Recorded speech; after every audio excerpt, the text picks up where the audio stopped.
Okay, in the first part of in the first part of 1 Kings 4, it says this. Now, we're going to talk about Solomon and his practices. Now, here it is, verse 22.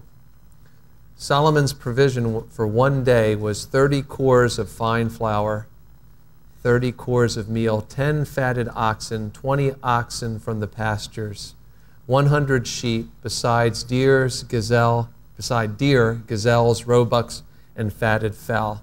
For he had dominion over all of the region from this side of the river, from Tifsha to Gaza, namely over all the kings on this side of the river, and he had peace on every side. And so you can see, then it says Solomon had, it says 40,000 stalls of horses. It's probably 4,000 stalls of horses. That should read there, but that's an error in the copying that just got passed down again and again and again. But like he only had 12,000 horses, so 12,000 horsemen for his chariots, 12,000. So 40,000 stalls of horses would have been a little excessive, but 4,000 would not have been. So, but it's just an error in the copying that's there.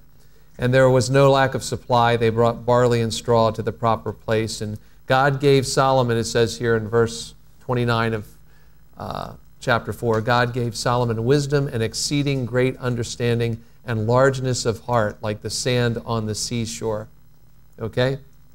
Largeness of, the Bible is the Bible. God can mix metaphors if he wants, but the largeness of heart, like the sand on the seashore, that's kind of interesting. But that's the word there. It says, Solomon's wisdom excelled all the wisdom of the men of the East and all the wisdom of Egypt. And so now here's now let's look at here's another thing. Let's see, where is it? Okay, Solomon, verse 18 of chapter 10.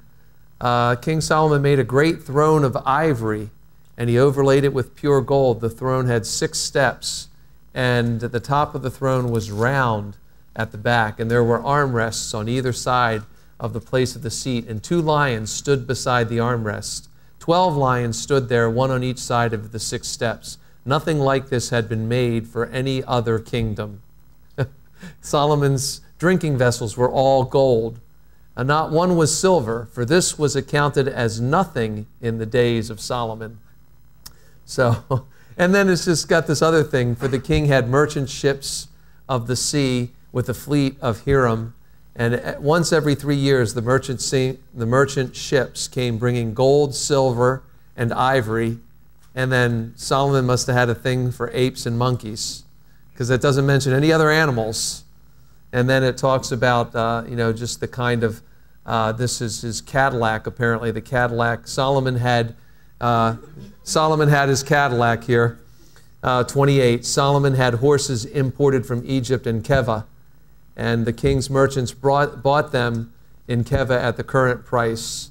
And the chariot that was imported from Egypt cost 600 shekels of silver, and a horse 150. Thus, through their agents, Solomon had this buying agency bringing all of these things. So this is Solomon's practices. So his palace was bigger than the temple, twice the size. Solomon's palace was twice the size of the temple that they worshiped God in. So that immediately tells you that something happened in Solomon's mind. 7 years of building the temple, 14 years of building his own house. So he multiplied wives, he multiplied horses, he multiplied money. All of those things are talked about in Deuteronomy 17, that kings should not do this. And they didn't even have a king yet. God gave Moses wisdom on what to tell a king, and the king was supposed to also be a copier. He was supposed to take the word of God, the Torah, the 5 books of Moses, and copy them for himself and keep that copy with him. That was an instruction. Now, how many kings did that, we don't know.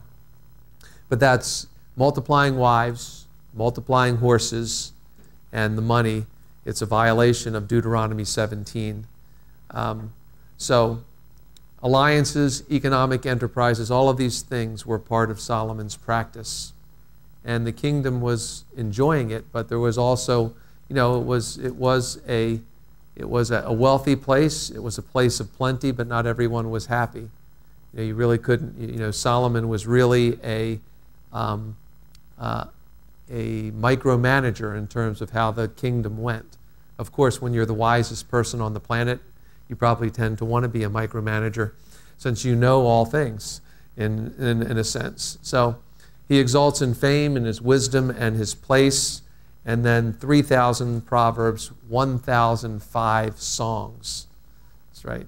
You thought, 1,005 songs during the course of his time, when he was alive. So writing proverbs and songs were a big thing. But chapter 11 of 1 Kings talks about, we get to the idea of what was wrong. But, it says, but King Solomon loved many foreign women. So early in his life, early in his reign, Solomon has a visit from God. And God tells him, I'm going to give you wisdom because that's what you wanted. You didn't want the material things. You wanted something that would help you in ruling my people. And then after he built the temple, God visited him again. If your heart stays right with me, then this is going to be like a permanent establishment for Israel. But if your heart departs from me, then you're going to sow the seeds of trouble in the nation. And so it says, but, this is a big phrase here, a big but. But King Solomon loved many foreign women, as well as the daughter of Pharaoh, women of the Moabites, Ammonites, Edomites, Sidonians, and the Hittites, from the nations whom the Lord said to the children of Israel, you shall not intermarry with them, nor they with you. Surely they will turn your hearts after their gods. Solomon clung to these women in love. He had 700 wives, princesses, and 300 concubines, and the wives turned away his heart. For it was so when Solomon was old that his wives turned his heart after other gods, and his heart was not loyal to the Lord his God, as was the heart of his father David. And then it lists some of the gods that he went after: the Ashtaroth of the Sidonians, Milcom, and Solomon did evil in the sight of the Lord and did not fully follow the Lord as his father David did. So, and God begins to sow the seeds of trouble. In verse 9 says, God became angry with Solomon because his heart had turned from the Lord God, who had appeared to him twice and had commanded him concerning this thing. And there started to be adversaries. So the peace was starting to be broken. Adversaries. Inside the nation, there rose up this man named Jeroboam, who was a manager of sorts under Solomon, and he'll become a person that leads a problem in the nation. So he had the price. Foreign women turned his heart away. Adversaries outside. He had an adversary inside. And then verse 29 of chapter 11, this prophet comes. The prophet Ahijah, the Shilonite, met him on the way. Jeroboam. This is Jeroboam. Jeroboam is a wise master kind of administrator in Solomon's kingdom. And he recognizes some things that are happening, and he starts to make some noise. And Solomon threatens him, and so he runs away. On his way out of town, he meets this prophet, and the prophet tears a garment, and he tore a garment into 10 pieces, and he says, take 10 pieces for yourself. You're going to take 10 tribes. 10 tribes are going to be yours in the future. You're going to be a king, and 10 tribes are going to be a part of your kingdom. This is this administrator. But to David's son Solomon, I will give one tribe, that my servant David would always have a lamp before me in Jerusalem, the city which I have chosen for myself to put my name there. So I will take you, and you shall reign over Israel. And then this prophet gives this man Jeroboam this instruction. And if you heed all that I command you, walk in my ways and do what is right in my sight, as my servant David did, then I will be with you and build for you a dynasty, and build for David as I built for David, and give Israel to you. So the seeds of the separation, the seeds of the division that's going to come into Israel is happening because of Solomon's heart being turned away. Lost the mission. He lost the sense of mission, internalized himself into the pleasure and the prosperity, and then the wives. And then the wives took his heart in this direction. And this is really the thing that God is like. The first commandment is, you shall have no God before me. You shall not have any God before me. So really, this is the primary thing that the kings violate, is that they turn their hearts after another God and not serving the Lord. Other things God seems to give mercy for. But this one, God does not allow the measure of mercy for a man whose heart is turned after an idol and commits this kind of spiritual adultery, so to speak, as God refers to it going through here. The prophet Ezekiel will really, when we study the prophet Ezekiel in the spring, you'll see the real powerful language, very figurative language about how you have taken yourself and given yourself away like a prostitute. So, all right. So now this begins the next part where the division starts to happen. There is idolatry, there's immorality, and then this paved the way for disunity. So Solomon's idolatry and immorality in the household there, and this paved the way for this thing to happen. So after Solomon dies, we have this showdown between Solomon's son, his name is Rehoboam, and then there is this administrator, Jeroboam. And I have it, into the political kind of thing. So the people come to Rehoboam, and they have been working very hard. They have built the city. They have built Israel. They have taken a lot of, they have been used to erect this great empire. Or, well, it's not such an empire, but this great nation has become it because of the work of the people in building the tabernacle, and building the temple, and building the palace, and serving Solomon's court, so to speak. And so they come to Rehoboam with a request. Would it be possible that you could lower our taxes? Really, and I'm not being political about that. That's really what they're saying. It's like, could you make our yoke less grievous? I mean, your father had lots of things going on.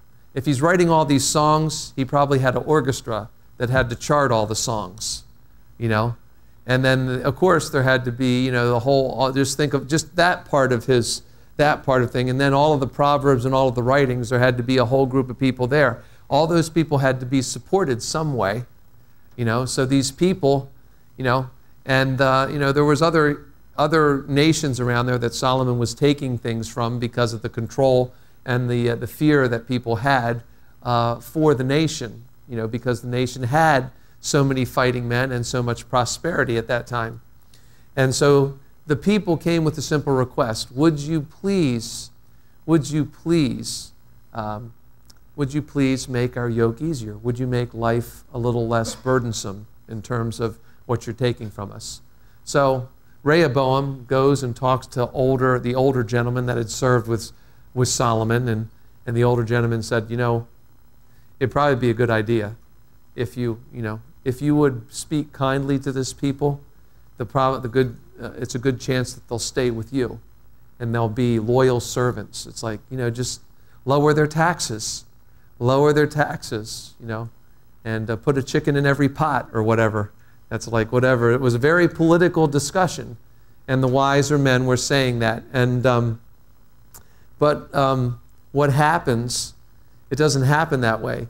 What happens is that he goes and talks to his peer group and the guys that grew up with him, and it says that there's a saying that says that the person new to power abuses it most readily. So a person new to power is most prone to abuse it, like right away. Rehoboam's never been king before. I got all this power, and all my buddies would like me to make it even worse. And so Rehoboam says this, he said, and that his buddies say, just go out and tell them that your little finger is thicker than your father's loins, and that you're going to tax them twice as much. Let's just show them who's boss, right away. And so Rehoboam does this. And Jeroboam says, forget it. There's 10 tribes. You got one tribe. we're gone. Now, I know there's 12 tribes. What happened? How did we get, the side part of this is that in the assignment of the territory during the days of Joshua, Judah surrounded all of the territory of Simeon. Simeon was like a little circle in the middle of all of Judah. And eventually Simeon and Judah became like sort of one tribe. So that's how you get the 10 tribes versus the one, Judah. So Simeon. So Jeroboam, Jeroboam was the Democrat, so to speak. He said, the people know best. We want you to make worship and service easier. And Rehoboam was the autocrat. The king and the princes know best. We're going to lead the country and keep it in my control.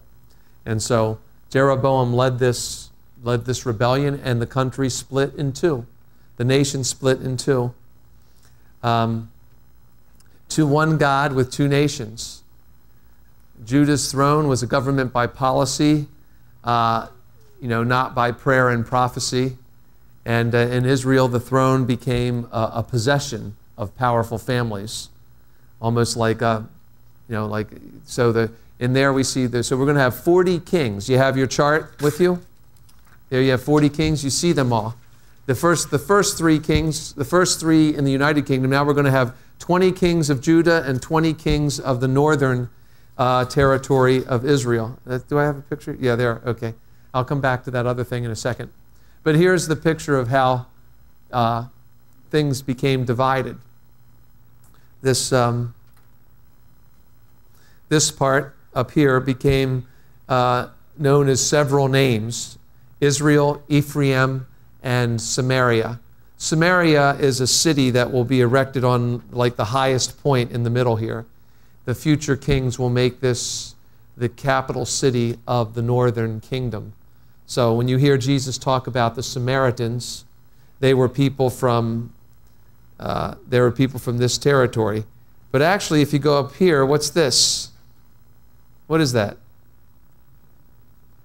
Sea of Galilee. Jesus grew up here in Nazareth, up in this area. Bethlehem is down here, which is where David is from. Bethlehem is down here south of Jerusalem. Bethlehem, but Jesus, Joseph, and Mary, growing up with Joseph and Mary, grew up here, and this is where Peter, James, and John are from. Jews living in Galilee as a business operation, pretty much. And but this was where Jerusalem is down here. So the kingdom splits this way, north and south. North and south, and the kings of Israel. We'll go back to this thing. Kings of Israel, let's look at the bottom one first. Israel, Samaria, Ephraim. These are names that you'll see.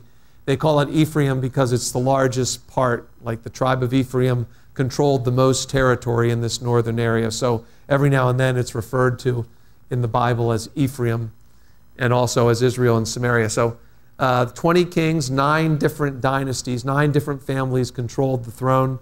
If you look at your thing, your chart here, you can see that a couple of these places, a guy reigned for 1 week, 7 days, Zimri. Another guy reigned for about 2 years. Jeroboam II, he reigned for 41 years. And then they have another one like 1 month. Shallum reigned 1 month. And so these, a lot of trouble in this, passing around 9 different families controlling the throne of the northern kingdom.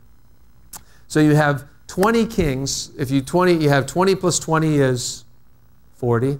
Okay, 20 kings. No good ones on the one side. No good ones in the north. Not one. You see all of the dark blots next to their names. Not one king worshiping the God of heaven during that. And then you have 20 kings there in the southern part, in Judah. And so you have 32 total, 40 total kings, 32 of them, nothing good to say about them at all. And you get the statement, but they did evil in the sight of God. 32 of them, it says. This king reigned beginning there, and then it says this statement following, but they did evil in the eyes of God or in the sight of God. depending on what your translation says. And then you have 6 kings that says they did good, but, you know, they weren't like completely, you know, they had some moments, but they didn't have some moment. They had other moments that weren't so good. And then you have just two kings that are said to have wholly followed the Lord. They followed God best. And even both of those made some choices later in their life that cost them, choices of pride, Hezekiah and Josiah. So there's trouble, there's seeds that were sown in the days of Solomon led to this rebellion, and so now you have a split. You have a split that will never be healed. And if you follow this, you'll see that from 922 to 722, about 200 years. Now that's less than the nation United States has been alive, 200 years. 200 years, 20 kings, 20 different kings, 9 different families, a lot of trouble, a lot of problems all throughout that northern kingdom. And then in the other kingdom, that they lasted a little bit longer. 586 BC was when they went into captivity. So the northern kingdom this kingdom here, will be assimilated into the Assyrian Empire at a certain point. And the Assyrian Empire will come in and become the first kind of what's called resettlement program. They will come in and they will take the people of Israel and they will move them to another part. They will split them up and move them to different parts of their empire. And then the Assyrians will bring other conquered peoples to this part of Israel. So Israel starts to be scattered throughout the world. The people of Abraham, Isaac, and Jacob start to be scattering throughout the world. And one thing that Jeroboam does do, the minute that he becomes king here, he sets up two fresh worship centers, one in Bethel and one in Dan, because you don't want your people traveling all the way to Jerusalem and being influenced by those people down there. He wants his people to stay in their territory. So he sets up a golden calf in Bethel, and he sets up another golden calf in Dan. And these things will last for a couple 100 years, 400 years. It won't be until the days of Hezekiah that these things are finally torn down. Josiah, I think, maybe it's Josiah. Hezekiah will tear them down, will tear those 2 calves down after Israel has been taken captive by the Assyrians. So it's when you read through the Kings, you're looking at you're looking at these people just wandering farther and farther from God. And this is the first part of it. The kingdom that happens in Israel, the northern kingdom, immediately turns to an idolatrous kind of situation. Turns to idolatry right away. And that's just the chart that you have in front of you now. It's just easier to read in front of you that way. But you can see just the black marks on that. So the north goes south very fast. That's my little turn of phrase there. The north goes south very fast, and not in a good way. Idols are set up. There's disease and death that plague his family. And he starts to sell to be a priest. If you could bring a couple of bulls, you could make yourself a priest. It's no longer based on the plan of God. And disaster came to his house very quickly. Jeroboam's son died, and Jeroboam was gone, and another family took the throne. It wasn't even a right of succession. Jeroboam's family held the throne for one season, however, 22 years. That's it. 22 years, and then another family took it over from him.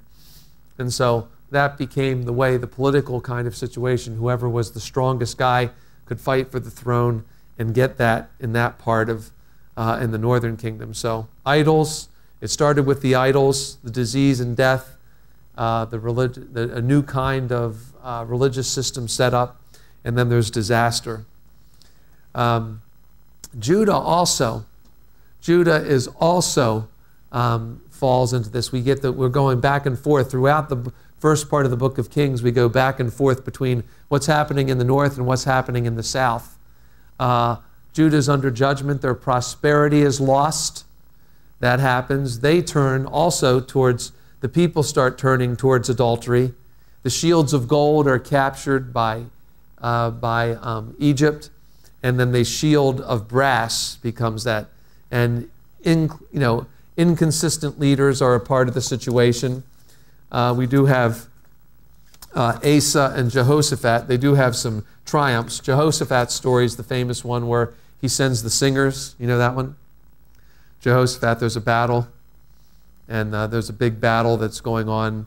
The Moabites, and there's a valley, and he sends the singers in to sing Praise the Lord, for his mercy endures forever and ever. And then the enemy started killing each other, and they all fell dead on the ground. That's the way it happened. So Jehoshaphat had a great victory, but he had like a real, he had a couple of great victories. Asa and Jehoshaphat had some measure of success, but the decline and the deterioration kept coming through each succession of kings. And they kept getting farther from God also.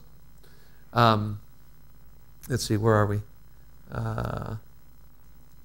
So the shields, the treasures, all of the things that had made Israel what it was supposed to be, the envy of the world, was starting to slip away. And God did keep a man of David's family on the throne. He kept putting them on the throne, and God did preserve them in some way. But this king Asa and then Jehoshaphat after him, they had some measure of success, but not like the great success. They were not like David. They were not like Solomon. These things, things just started more and more decay. Now the hand of God comes in here at this point.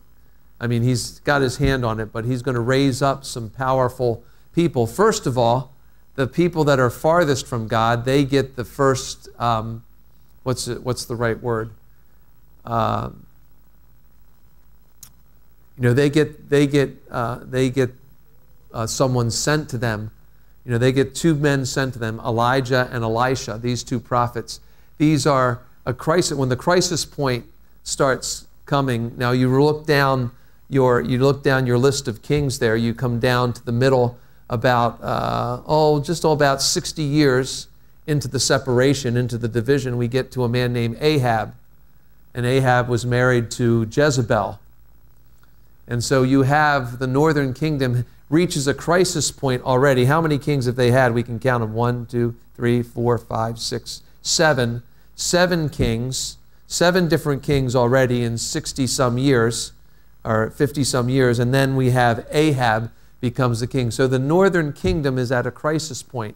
And at this point, God calls a man to go and demonstrate his power.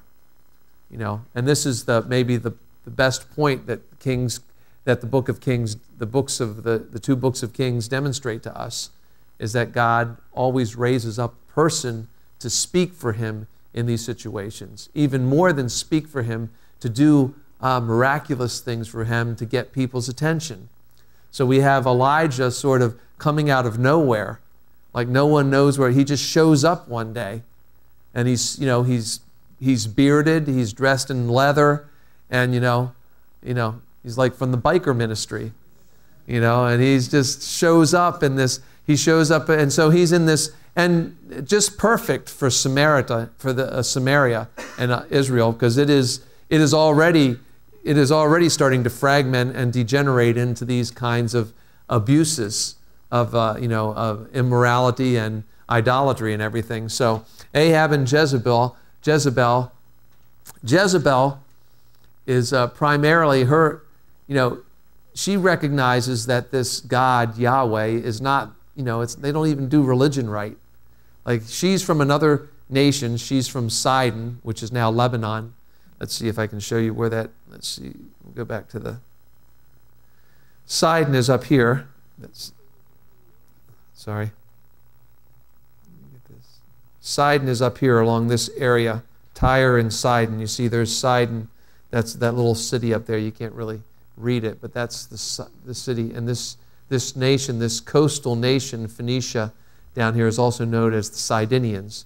And so the king here marries the daughter of this king in a political kind of affiliation, and Jezebel enters the picture. And she comes, and she is going to teach Israel the right way of religion. Israel, this God you cannot see. What kind of God is that? We have a storm God. We offer sacrifices to him. Baal is the storm God. He makes it rain for us, and I'm going to teach. I'm the queen. Or whatever they call it. They didn't really call them queens, but I'm married to the king, and I'm going to set about a religious reformation. I'm going to bring my religion to this place, and it's going to be much better. Trust me, Ahab. And Ahab is like, sure, hun, it's fine. Because Jezebel was the kind of person who painted eyes on her eyelids.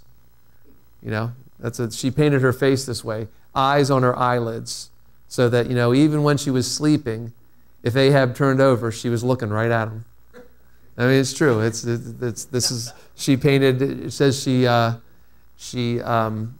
whatever the word is, she painted her. She tired her head. She twirled her hair a certain way and had this very special brand of makeup that made her look particularly scary to her husband, apparently, and to the rest of the nation, because no one really wanted to deal with her.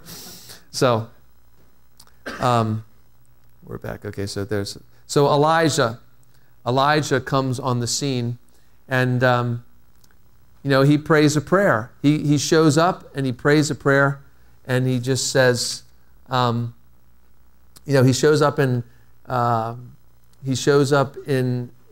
chapter 17 here, after Ahab married the heathen princess, worshipped a heathen god, provoked God greatly, and then here comes Elijah. As the Lord of Israel stands before I stand, there will be no dew or rain these years except at my word. So he just walks in with his beard, raises his hand, just tells the king of Israel, I'm just going to tell you it's not going to rain until I tell it to rain again. And then walks away. And there's no rain. It's like crazy man. Jezebel is there. Who is the crazy guy? He just said it's not going to rain for 3 years. And you can imagine how that progressed through the time. And then there's, a couple years later, massive drought comes into the picture, into Israel. So we don't know where, he's called a Tishbite. That's not like a tribe in Israel. Nothing said of his family tie, and this drought that he proclaims defines his power. And like I said, Jezebel had brought the storm god to Israel, and Elijah, by saying it's not going to rain except by my word, is really a judgment on the storm god. And he's led and he's fed by God. This is the kind of life that he lives. James 5:17 tells us that Elijah was a man like us. So we could all grow a beard and dress up in leather and stop the rain if we want, We could do that. Apparently, that's what James 5:17 says. Elijah was a man like us, a man of like passions. He was not unlike us. But we do see some things that happened. So he was the prophet from nowhere. No one knew where he came from, but he came and he proclaimed this thing, and we read about him through this into the next chapter, into the next book of Kings, when we meet Elisha. And both of these men speak to this nation in the midst of the great trouble that they're going through. The northern kingdom, the northern part of Israel, is getting the first prophetic words. They're in crisis. It's the men of God come with real words and real power and start to speak. So we have these scenes of triumph. Now this is the interesting thing. And Jesus makes a point of this, or is it Jesus? Yeah, Jesus makes this point when he speaks in the temple at Nazareth, that many people in Elijah's day wanted to see him, but he only went to this widow in Zarephath. Now the widow in Zarephath is of the region of Sidon. So Elijah was led out of Israel for a season to the house of a widow who was in Jezebel's a city, in a city that belonged to Jezebel's family. So Jezebel is from Sidon, and he goes to Sidon, and lives with a widow and performs a miracle for her to help her family survive. You know, he comes in, it's a great kind of story. Now, this is a guy, we don't know where he came from.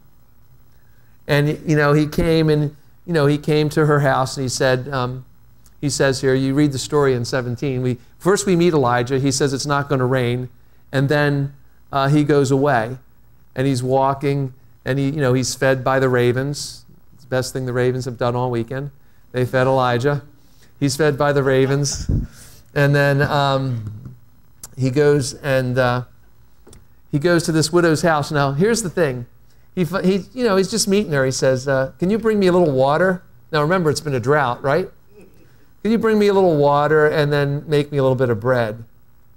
And she said, as the Lord your God lives, apparently she knew something about him, but as the Lord your God lives, I do not have bread. I have a little bit of flour and a little oil in a jar. I'm gathering a couple sticks, and I'm going to make myself and my son a meal so that we can eat and then die. We're going to have she's basically saying we have a last meal. And Elijah just looks at her. He says, don't fear. Bake me a cake first as fast as you can, and then you'll see something happen. And afterward, make some for yourself and your son. That's like, who are you? Just who are you, okay? I mean, who? And, but at this point, she does it. And the bin of flour will not be used up, nor the jar of oil run dry until the Lord sends rain on the earth. For thus says the Lord God of Israel, the bin of flour shall not be used up, nor shall the jar of oil run dry until the day the Lord sends rain on the earth. So that's his promise to her. So that's, these are some of the scenes. This is one of the scenes of triumph. Eventually, the rest of this story is really, says something about Elijah, because then the son dies. The son dies anyway. The son gets sick and dies, and she thinks that it's a judgment because she's superstitious. She's from a different kind of religious orientation. She thinks she's offended him and his God, and she's saying, what have I to do with you, man of God? Have you come to bring my sin to remembrance and kill my son? And he took the son of the woman, and prayed for him, and cried out to the Lord God, and the child came back to life. And then the woman said, now by this I know you are a man of God, and that the word of the Lord in your mouth is the truth. So this whole story is there to show, it shows us something about God's care for people, and I think it's in the Bible, particularly in this part of the Bible, to speak to the nation of Israel, like God has always been concerned about these people outside of your borders. It's not really about your power and your authority and your prosperity, that you would be the only nation that would enjoy that. It really is about me sending someone to a little woman like this, doing something amazing, and she believing in the word of the Lord. So that's one of those things. And then the next thing is the story on the Mount Carmel, when the prophets, when Elijah decides to really just to demonstrate something to the whole nation of Israel, like, if God is God, worship him. If Baal is God, then worship him. And he invites 450 prophets. And you know the story, right? You've heard the story a little bit. They build all the altars. He lets them choose their bulls, and he gives them all the choices. He digs. The prophets of Baal cut themselves, slice themselves, appeal to him, just begging their God to answer. The God that answers by fire is the God. And that's the challenge that Elijah gives to these prophets of Baal. If your God is really the storm god, then let's see who's going to answer him. So these prophets select the bull and do it, and then Elijah, at the end of it, after they've spent the whole day doing this, as it comes time for the evening offering, Elijah takes the bull that was left over, puts it on, and then, remember, there's a drought, and has them pour water on it again and again and again, so that they dug a trench around it. The water fills the trench. The thing is soaked. So now he says, okay, now the sacrifice is soaked, and then he calls on God, and God answers by fire and licks up all the water in the trenches, and everyone falls on their face. The Lord, he is God, he is God. And all 450 prophets are killed right there. Elijah then becomes an executioner at that point, kills all of those guys, and then he gets a little note from Jezebel saying, I'm going to make you like that, and he gets scared of her and he runs away. That's the other part of it. He runs from her. He runs from Jezebel about 60 miles, basically 60 miles, maybe longer than that. It's a long distance. He runs from. Go back to the map. Go back to the map. He runs Mount Carmel. Mount Carmel is up in this territory, and he runs all. It's longer than 60 miles actually. Mount Carmel is right here on the corner. On that corner right there, and then he runs all the way down here to Mount Horeb to get away from her. So that's a long run. He runs all the way down away to get away from it, to get away from Jezebel, just because she threatened him. It's those creepy eyes, the creepy eyes that she had. He just didn't want to be a part of that. So he ran away to this, and that's where he